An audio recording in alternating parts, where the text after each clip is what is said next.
All right, taking a break from all the drift car stuff and going back to the 911. So we left off with assembling the motor and we forgot to put in our tensioner safety locks. So we're gonna throw those in. It comes with a little feeler gauge too where you can space it out properly. So drop that. This goes in here and prevents the tensioner from bleeding off. And then we can finish reassembling the motor and then that's done out of the way. And I'm gonna end up cutting a bunch of this up and we're gonna weld some stuff in, fix some stuff, and refinish some stuff. And there it is installed. Just two little Allen keys. Use this provided gauge to measure the approximate distance.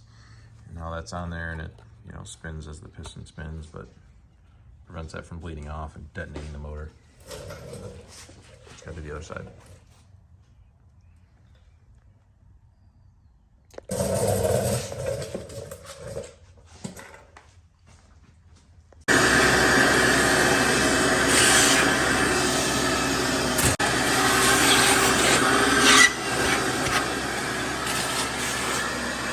All right, so we have the oil lines on, torqued down.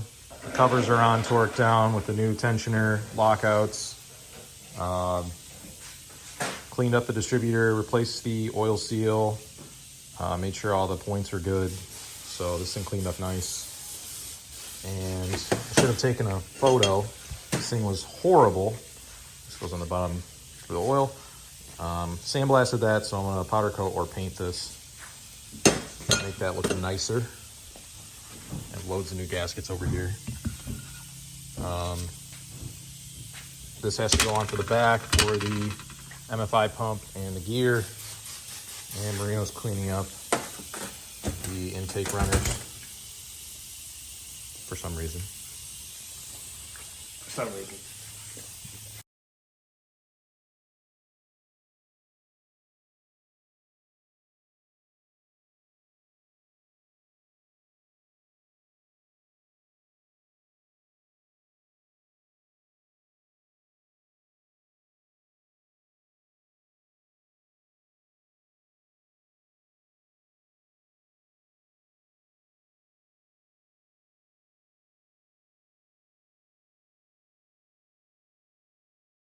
All right, got all these covers painted.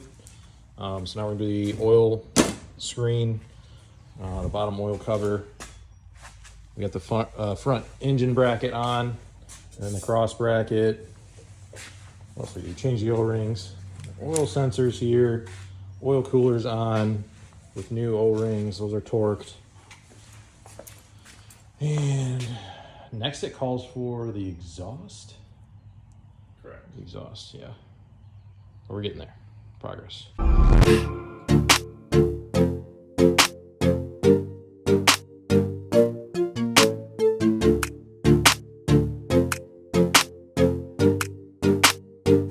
All right, now it's time for the alternator and fan assembly.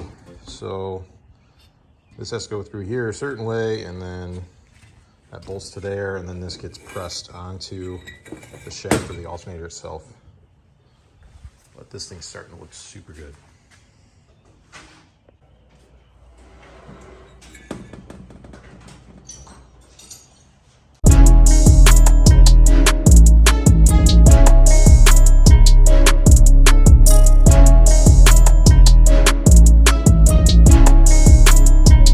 All right, well, we were so worried about the orientation of the alternator on the back, we totally fucking put this on backwards, but it's on right now. So I looked at it, I'm like, where's the belt go? So yeah, now it's right.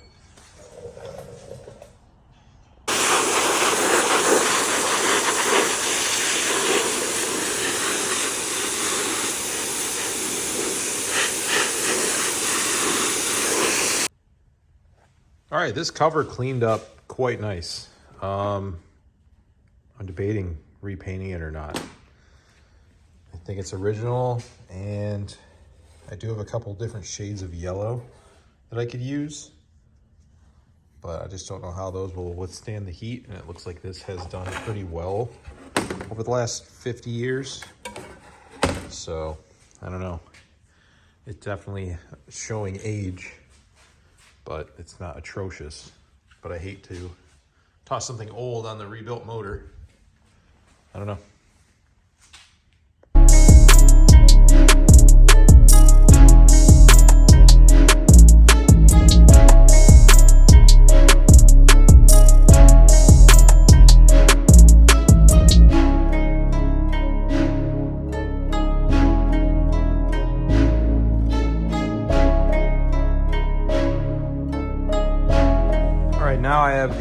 MFI pump mounted. It's not exactly where I want it, but it's on there. The lower bracket that mounts it to the case is on. I still need to fully mount the yellow shroud. My wires are ran. I love how overly simplistic the harness is. We retaped this, so it looks almost new. Checked everything, and there's no signs of like excessive like cracking and stuff like that. So next I need to pull the tape off, get some throttle bodies mounted, order new belts. So I just tossed this on here for now, but it's old, so I'm gonna replace this MFI pump belt. What else? I need to order a slew of hoses, all these old hoses for stuff like the heat exchangers and breather hoses. That's all gotta go. I need to get a new air filter. What else? I need to clean up that air intake cover. Over here we had a broken mounting point. These ones are fine, but on this other one we had a broken mounting point. So Marino whipped up some JB Weld and we recreated that bend, and we're gonna let that cure overnight, pull that out, and then it should be a rebuilt mounting hole for those. I don't even wanna know what those cost to replace, so I'm happy with doing that. Stuff like this is just horrible. These are all gonna get replaced. So it'd be nice if somebody sold like an entire hose kit so I could just redo the entire motor as a hose kit instead of buying each one of these like a la carte.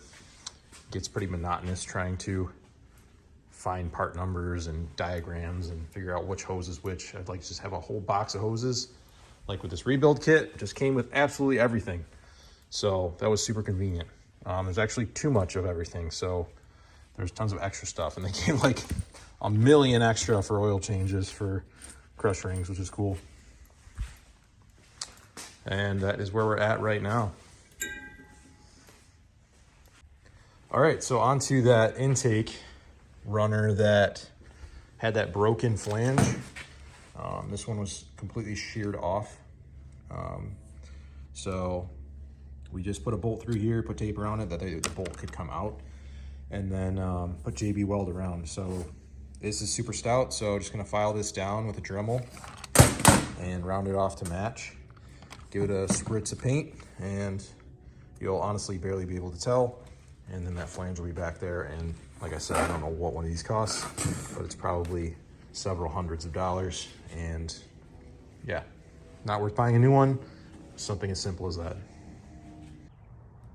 All right, we're back working on this. The Diablo hype is over, so we wanna wrap this thing up, get that floor pan replaced, ship this thing off to paint, get room in here because it's gonna probably be gone for a couple weeks, and then get the Diablo in here or the 190E swap.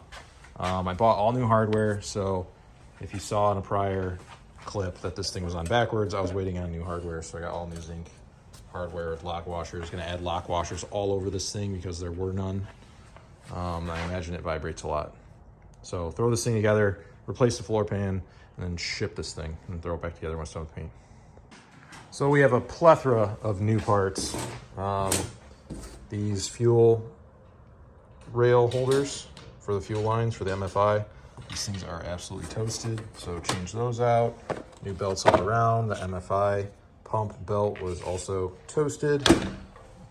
New alternator belts. We got an air filter, oil filter, all ton of stuff from Pelican. These new heat exchanger hoses. Those are nice. These things are disgusting. This thing held up great, that repair, so we're gonna Dremel this around, paint it black, you'll never be able to tell. And yeah, we're moving. No, that's not the point. It's we'll end up having to make money. Okay? We do need to do We're doing this shit. We do need to do that. If you're down for the 190 project. Hold on, let me get a grip on not. my other thing here. Oh, nice. Whew. Yeah, do you want to read this and double check that I'm fucking not on crack? Nope. That is the weirdest way I've ever seen. Am I correct? Is he on quick? Reno's dad? Oh, he knows.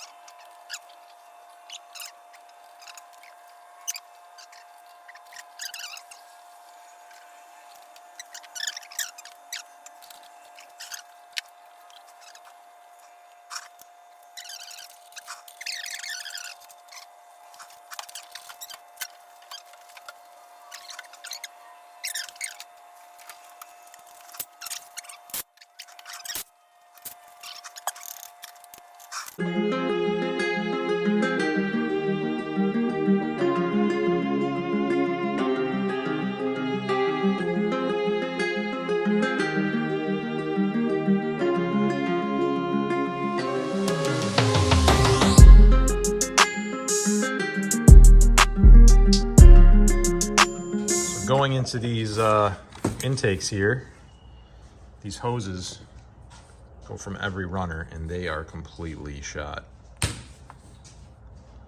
You just touch them, they break. So I'm gonna replace these all with some updated stuff. And we are also timing the MFI pump. So there's the old vacuum hoses, super brittle junk, and replaced with a high temp silicone from an RX-7 kit that I had bought, and no longer have the RX-7. So those are all updated.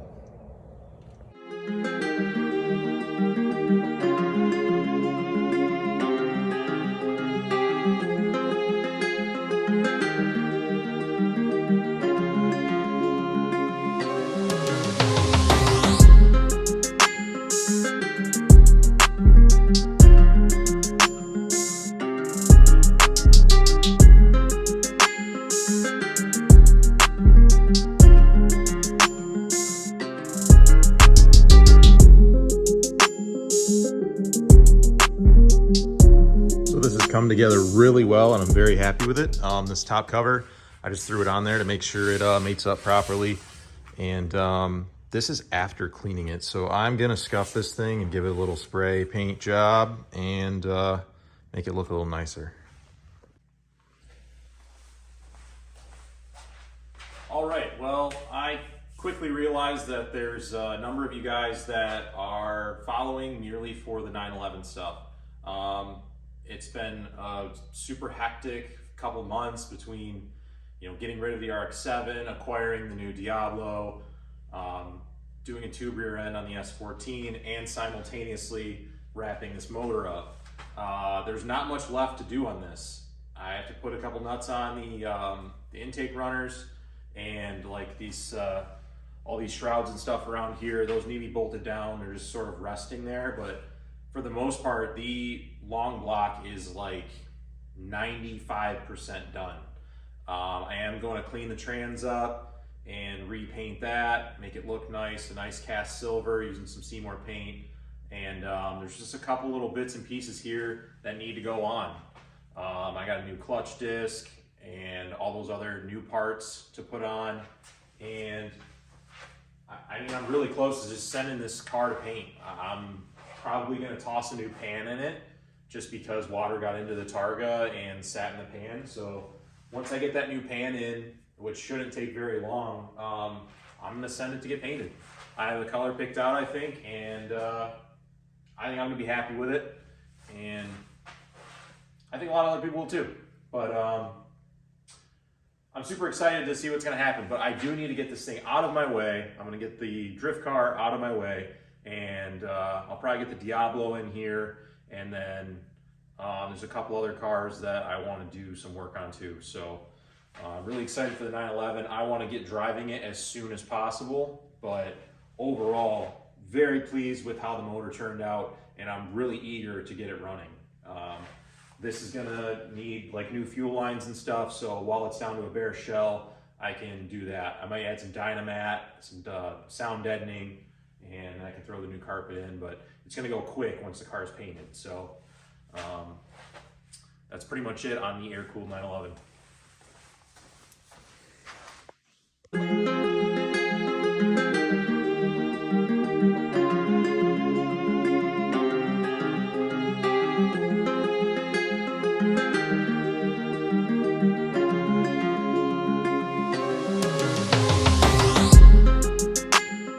I forgot to mention, I gotta take these wheels to the shop and have my buddy throw these new tires. They've been sitting up here for months, so I'm not gonna refinish those until after the car is painted. And I honestly don't even know if I'm gonna run the original Fuchs on this car or not.